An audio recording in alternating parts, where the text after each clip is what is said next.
Hello and welcome to Brokenomics. Now, this episode has had a couple of working titles. We were originally going to go with Hoflation, decided that was a bit disrespectful, so that one has been binned and we're not even going to mention it. So we are either going to end up on Brokenomics Women or the Economics of Dating and Marriage or whatever it is. Quick note on this one. It is primarily going to be coming at the economics of the dating and relationship thing from a men's perspective. Please don't be offended if you are a woman, because even though we talk about how utterly awful a lot of Western modern women have become, the fact that you are watching this probably means that doesn't apply to you. So good for you, but yes, there might be just a tiny bit of criticism for what the West is currently churning out. But like I say, don't take that personally. Right. So why am I doing a Brokenomics on women and dating and sex and all that sort of stuff? I think there is a very good argument that men's sex drive is the basis of all economic progress. And I'm not even joking about that at all, actually. It is everything you see around you is because a man has decided to try and make himself more attractive to a woman, has decided to go out and do something. I can give you a good example of this. When I moved down to Winchester from London, for various complicated reasons, I had to go like 6 months before, and I sort of basically rented a house before we could sort of do house moves and stuff like that. And my furniture consisted of a sofa, a chair, a computer desk, and a TV, and basically one set of cutlery. And I was perfectly happy for the entire 6 months. And men genuinely live like this and don't see a problem. Whereas if you see my house now, it is bloody soft furnishings and excess bloody wooden stuff and stuff. Anyway, the point is that men left to their own devices are not going to accumulate enough. Now, where I wanted to come at this was this meme, which hopefully we can lay up on screen, which we might have to edit down slightly, which is whether it is true or not, this is definitely young men's perception at the moment. And I know this because I have broached on this subject a couple of times, and the comments have been fairly relentless that I don't know how bad it is today. But, you know, this meme sort of makes the point that women increasingly, especially on the dating apps, which is now one of the primary methods of meeting people, is somewhat unrealistic, and that's backed up by good evidence, which hopefully we come into. Whereas the women on these dating sites are quite often sort of obese, 30 plus, whatever. And it's basically making the argument that this chap's granddad was 5'8", he was a bricklayer, and he married a nice girl in his early 20s who stayed faithful to him, bore him 6 children. And the argument is, well, modern men have to work 5 times harder than their grandfathers did for women who are 20 times worse. Again, probably doesn't apply to you if you're watching this, because as we know, Brokenomics women are a much higher tier than what we're talking about here. But anyway, so this meme sort of went out there, and it really sort of caught light.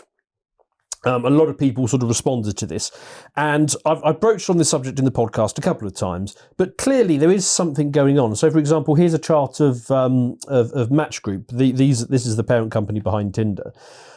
They've crashed down from $160 per share in June of 2021 to just $33 now, and it seems to be trending lower.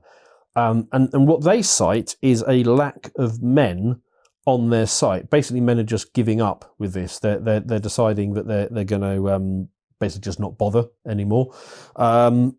Of course, we had a couple of weeks ago, we had the Japan episode where Connor told us about the herbivorous men, whatever name he was that he gave them. So this is a sort of a Western phenomenon that is spreading of men sort of giving up and going away from this. In research for this video, I found multiple videos from actually female matchmakers who were basically saying that they were giving up, they were getting out of it, and the reason they cited was women's completely unrealistic and picky standards meant that they could never actually match anyone. Now, I think that the female selective instinct is actually biologically incredibly important. But we seem to be entering a phase where governments are replacing men as the primary source of, female opting out of work or whatever else. I think that society has led us to a point where basically the law, certainly family courts and so on, have become disproportionately tilted towards rewarding bad female behaviours and leaving men in an unwarrantedly negative position. And also, as I've mentioned, the whole pickiness around women on dating sites is a bit silly. I mean, they tend to ask for characteristics in the top 20%, top 20% of income, height, looks. If you multiply those out, you're getting to less than 1% of the male population that they're all pursuing. And I do feel that something has changed.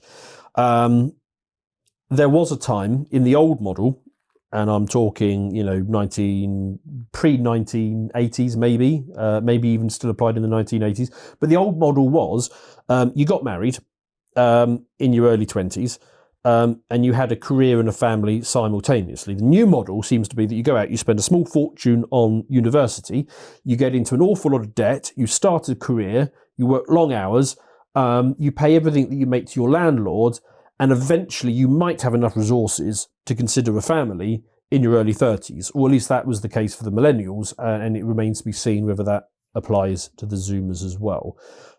Dating apps, as we talked about, are pushing this trend. So basically, look, what I wanted to do is a couple of weeks ago we sent Connor out to Japan to investigate for us, and people seem to like that. So I decided, let's send Connor out onto the dating market through these app things and find out what happens. So let's get him in here and see what we can get from that. Connor! Hello, Dan. How has it been? Awful. Right, good. So I've got a lot to break down. Yes. I do want to start off, I'm glad that you actually said that we don't want to disparage the women in the audience too much here. No. Because far be it from me to be accused of being a white knight, but I have had emails from female viewers that have said, actually, they do appreciate a sympathetic take towards them when they have inherited cultural perverse incentives to delay starting a family, delay commitment, pursue the boss girl ideal, and have found themselves in their mid-30s watching us going, oh my God, I had absolutely no guidance and now I can't find a man. And so they have said, well, Schadenfreude is all well and good for coping with this paradigm, but actually they appreciate some sympathy. So I do think men and women are, even though we're conceived of each other as playing as a kind of competitive zero-sum game, and there is a lot of antagonism and resentment between both camps, I think the antagonism and resentment is expressed in a maladaptive way, because basically both sexes are hurting in pursuit of meaningful relationships with each other, and so I think a bit more sympathy actually will help. So that's probably a good way of framing it. It's not that our female viewers are in a different environment. They're still exposed to the messaging through the culture and so on, which is basically setting up this antagonistic relationship. Men are no longer seen as a partner to get through life at. They're seen either as an irritant or a competitor or incompetence or a hassle or something like that. It's a sibling economy. So rather than the ambiguous complementarity of the sexes entering into a relationship, we're now like Adam and Eve as Cain and Abel, of where we're competing for the same set of resources. And before, where we had different avenues of displaying our sex-rooted competence, we're now competing for unisex dominance. Yes, that is a good way of looking at it. Yes. Yeah, credit Nina Power for that one. Yes, and our female viewers are probably they're still exposed to this, but they are seeing through it. Yeah, they're trying to disentangle themselves from this paradigm. Yes. Yeah, so it is primarily a criticism of the incentive structures that sit behind this, the process of law and all the rest of it. And also, a lot of people aren't as conscious, so they're following these incentive structures. And with the hands-on experience that I've now had, because you have made me your guinea pig, I will tell you that I can see firsthand how these incentive structures are working against the stated goals of the platform and the people that are using them.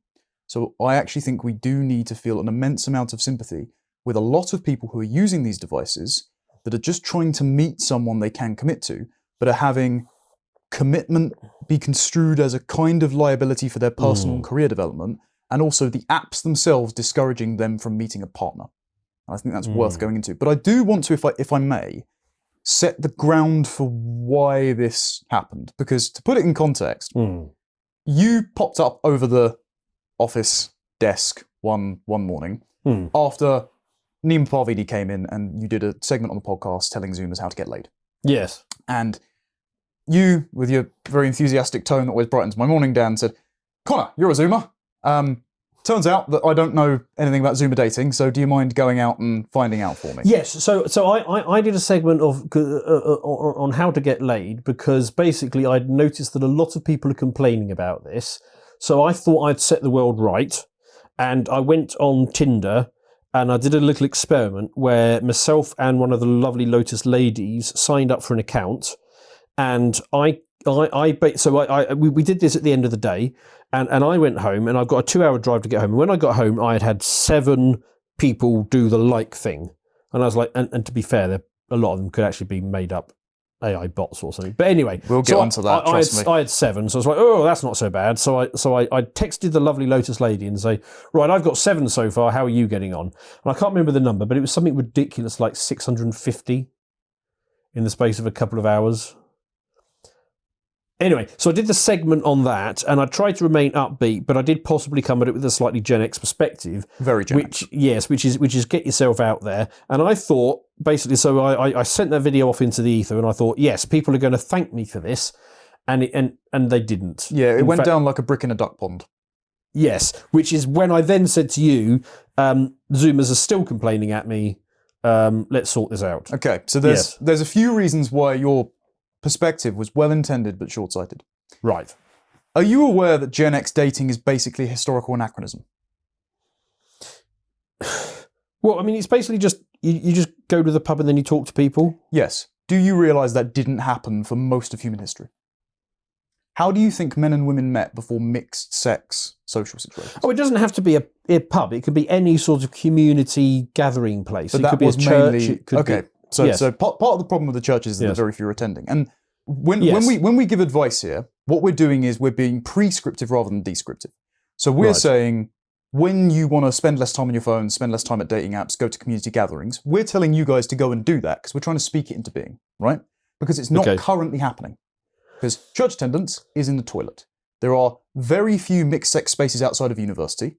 Bear in mind that the Zoomers have just had 2 or 3 years of lockdown, so very few of them haven't gone to pubs, social settings, clubs, whatsoever, especially the ones that didn't do that before university and haven't been inculcated into that. So that's filtering through the age bracket. I can imagine if you were starting university, which is basically your prime years for meeting people of the opposite sex because there's just so many of them. Yes. And you started around the time of lockdown, that is a bit of a... It's entirely online. Yes. There's no social situation whatsoever. So that's dreadful. Also, when you were going to the pub, it was at the tail end of the sexual revolution, where there were... I don't know if it was that... Sorry, not the tail end. The instigation of the sexual revolution. Well, okay, but the birth control pill had filtered through the culture to the point of where you now had lads and ladettes. That was not a thing before. Yes, there was a ladette thing going on at the time in the early 90s. That was not a thing before the late 80s, early 90s. Think about it. So that kind of forwardness, that kind of lack of consequences in those engagements meant that there was a brief window of time where people were hyper-social and more up for it. What is the X factor that has been introduced that has stopped that? I don't have it on me. Phones. Yes. If you go to a pub now, everyone's like this. They're just staring down. Or they could at any time. Or if you're on public transport, they might have their earphones in, and that means they're totally unapproachable and not able to be engaged in conversation, like in a gym. Even at a pub now, does anyone go up to the bar and order? No, they have the little demonic QR codes that they've got on their table. They don't even talk to their server. The server doesn't get bought a drink behind the bar anymore. There's no social consideration. So it's a lot harder to cold approach when people are in like little satellite communities, sat at tables, talking on each other. To be fair, now I think back on what I did, a lot of it started with catching somebody's eye and getting a smile back and then sliding over at some point. Yes. Well, I say some point, almost immediately. And also, think about it, lots of Zoomers have been raised on screens, so they're a lot less astute to minute social cues. Yes, that is something you have to learn, because as a young man, you're basically shit at this until you practice it and then get it really wrong and then eventually start getting it right. Yes, and if they haven't been raised in a very socially healthy environment, they never learn this skill when they're younger, so it's even harder to develop when they're older. And there are just fewer opportunities to interact with strangers, particularly when everyone's glued to their phone or has earphones in their ears. And pub culture is down. I mean, so there was a recent American attitude survey, and America's a good test case for the rest of the Anglosphere. The Gen Zers who reported during their late high school years to having used alcohol, cigarettes, or weed by proxy in a social situation, because very few are doing that at home alone. It's about 30%. That's down 22% from the boomers and the Gen Xers. Yes, to be fair, I'd normally only ever use one at once. Yes, but they're not using any of them. This is the point. This was all in one category. Yes, yeah. Drinking is down among my age. To 30%? Yes. So people just aren't going to the pub. What are they doing with themselves? They're at home alone online. This is why the advice isn't working to go out to the pub and meet people. Yeah. So this is genuinely part of the issue. What's the point of being young if you don't go to the pub? Phones. They're not leaving the house. Or when they are leaving the house, it's glued to a screen, particularly on public transport. I've often asked this, how many relationships have never been started because people never caught eyes on the tube? Doesn't happen now, does it? But yeah, I used to pull on the tube, just to catch somebody's eye. Exactly. But you do get girls on dating apps. Next stop, why don't you come and get a drink with me? You do get girls on dating apps who put in their prompts or their bios or whatever that they fall in love with guys who they see reading on the tube. So the interactions are just never had. Yeah. So people are longing for it, but there's some sort of disaggregated incentive structure that's stopping people from connecting and meeting. It is very interesting. I did have some stats on Zoomer dating, actually. Go on then. So, most recent YouGov survey, 2020, so a couple of years out of date, but they found that most 25 to 34-year-olds, so this is upper Zoomer, lower millennial, met their partners offline, so that's 66%, and of the people who meet online, most do it via social media, not dating apps. So loads of people are on the dating apps, but they're not meeting anyone on them. Why? It's almost like it's set up explicitly against that purpose, which I find quite interesting. Well, I mean, if you meet somebody on a dating app, you stop paying for a dating app. Yes, quite. Yes. So, from 2009 to 2013, there was singlehood among young men. That increased from 51% to 57%. For young women, singlehood increased from 32% to 45%. The Pew Research put this number about 6 in 10 young men, up from 5 in 10 in about 2019. So there were more single men than single women? Yes. So some of these girls are about turning a blind eye. 50% of women in their 20s have gone on no dates in the last year.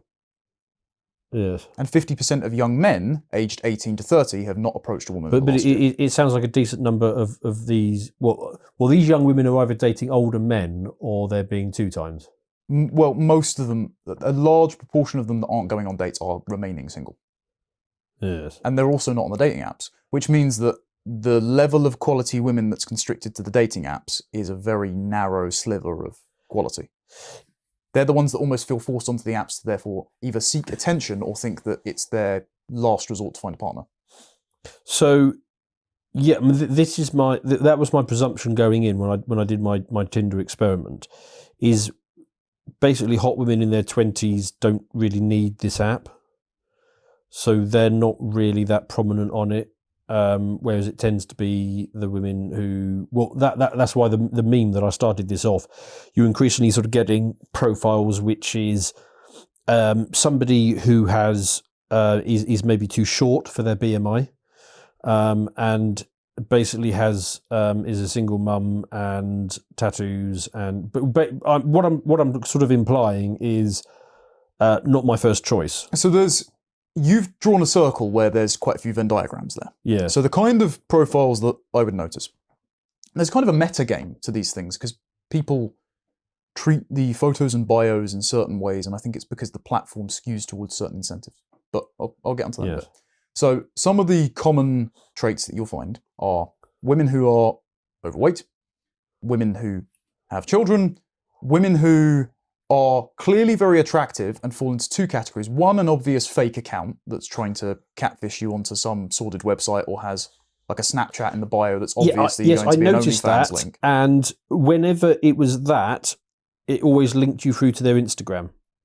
And it was like they're trying to attract Instagram followers. No, that's slightly different, right? So there's two there. So the ones that do like a Snapchat or an OnlyFans or something is obviously trying to bait you towards paying for a service. The ones that do Instagram are usually real women, but they don't use the app. They make an account on the app, turn off all notifications, and let it sit there like a accumulating asset of where the men are swiping on them. Then the men will look at them and think, oh, okay, if I swipe on her, it will just get buried in the pile, so I may as well go and follow her on Instagram and try my luck. So they're just accumulating Instagram followers. It's a marketing arm. They're not actually using it as a dating device. Right. So the most attractive women on there are basically using it as a validation well.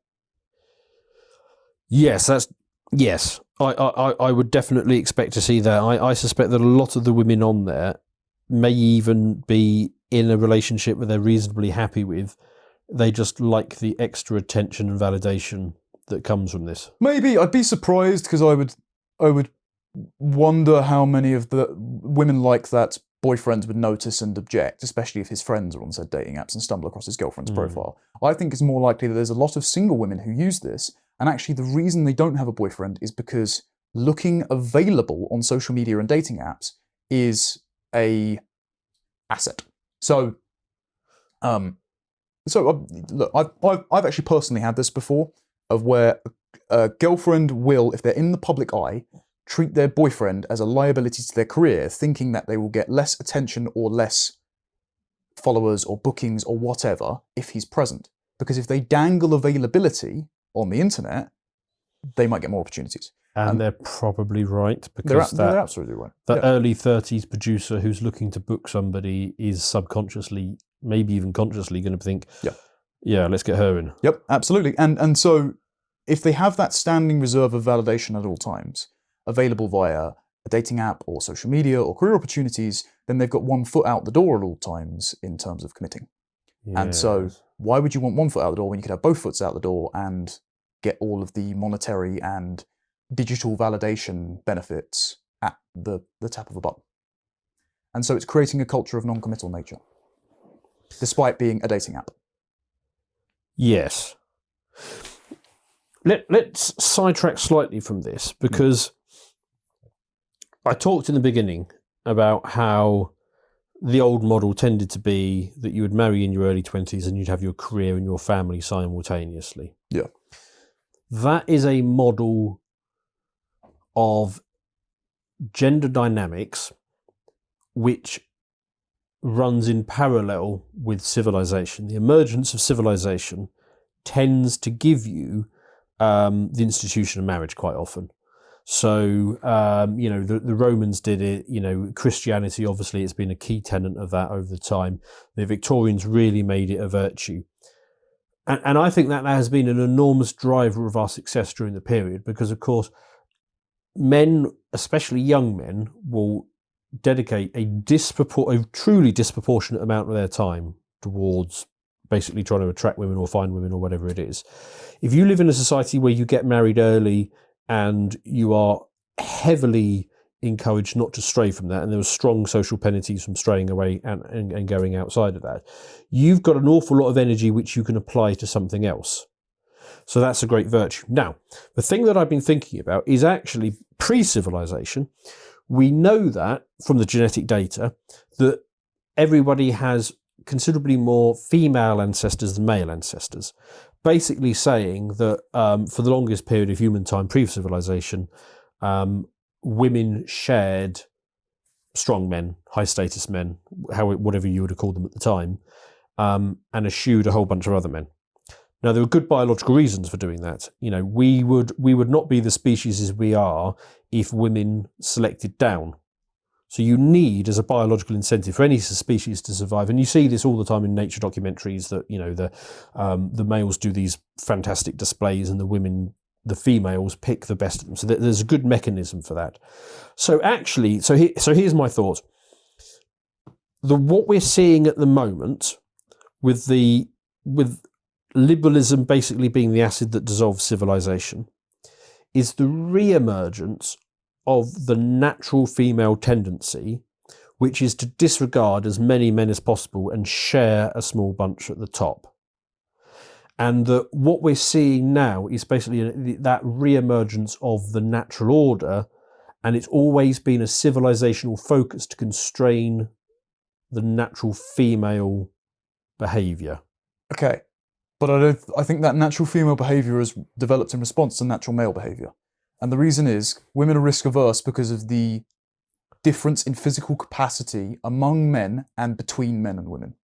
And this is actually Louise Perry's reading in this. She says that we are repaganizing in that, with marriage waning away as an institution which stops lonely men from upending the civilization because they're frustrated, because they can't have a partner, because one strong man through sheer strength is amassing all the women in a harem, Yes. then women are going to start status seeking those strong men, and you're going to get a large group of angry and dispossessed men who have fallen outside that. And this is what we're seeing now. But that's only governed by the fact that the average man can kill the average woman.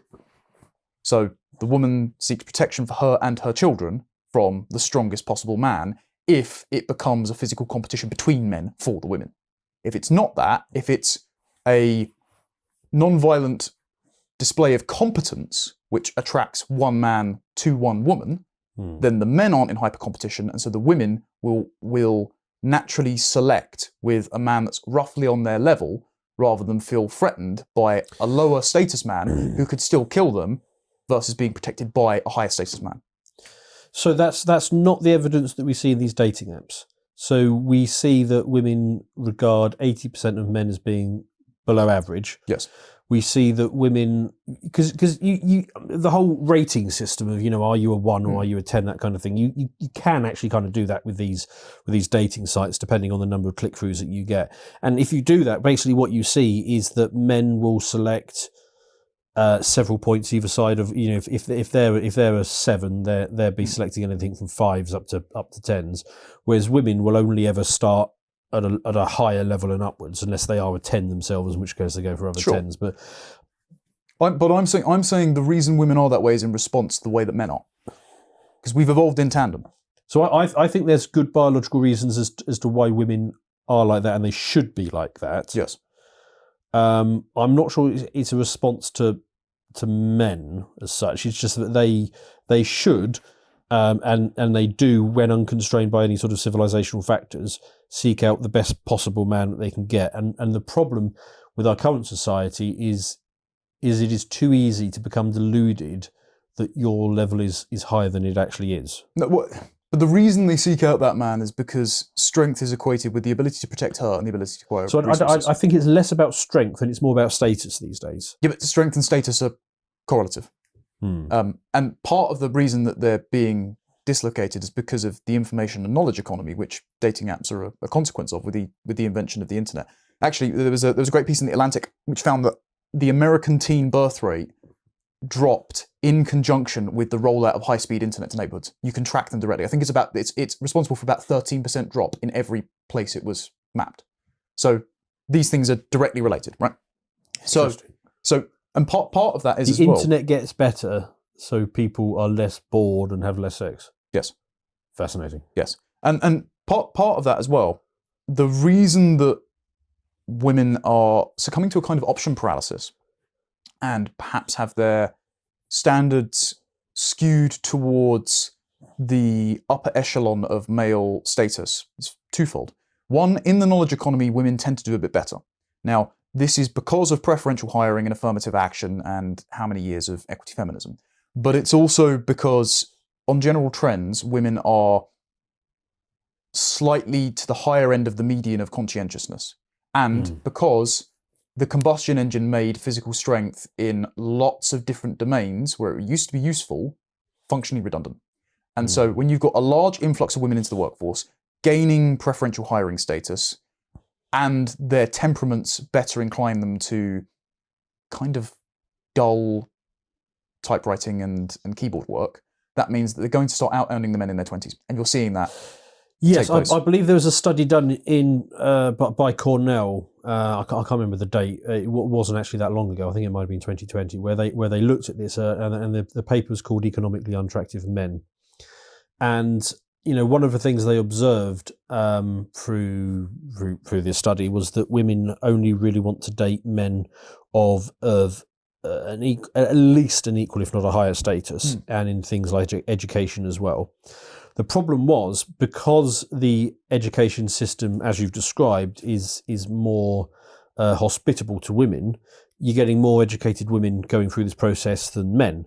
So if you were to apply the rule that women should only get with equally educated or better educated men, that straight away means that only 78% of women can have a man, because there is that disparity in educational outcomes, because the education environment basically just produces more women with degrees and master's degrees and all the rest of it. To watch the full video, please become a premium member at lotuseaters.com.